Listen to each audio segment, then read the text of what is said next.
Well, earlier today, Ryan Day held a news conference prior to spring practice again starting on Friday.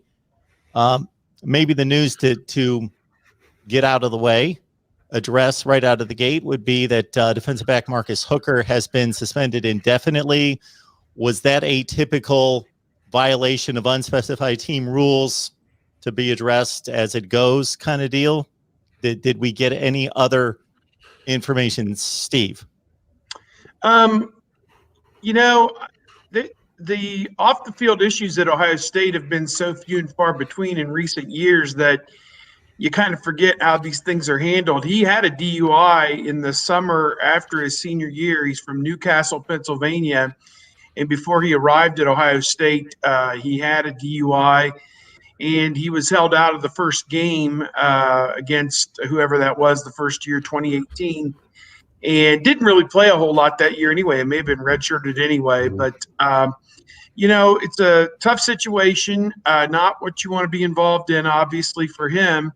It kind of puts him behind, makes you wonder if he's going to be, it sounds like, not practicing right now, at least for a while, a suspension, an indefinite suspension, and they want to get through maybe the court case and see what happens with that. But and again, I don't know how the first one was disposed of in Pennsylvania, if this is now considered a second arrest or will be a second conviction for this charge. I don't know, and that may, even though it's across state lines, could create some problems for him in the legal system.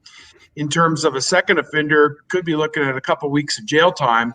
So again, I don't want to speculate where things are headed with that, but does kind of cloud his future, I guess, with Ohio State. We were talking before we got started. He's a guy who played a little bit, split time with Josh Proctor last year, got picked on a couple times in some games, got caught biting up on some fakes and got beat over the top a couple times. Very markedly in some games. And, I'm not sure that he's the first guy they would have sent out on the field at safety when the first practice hits on Friday.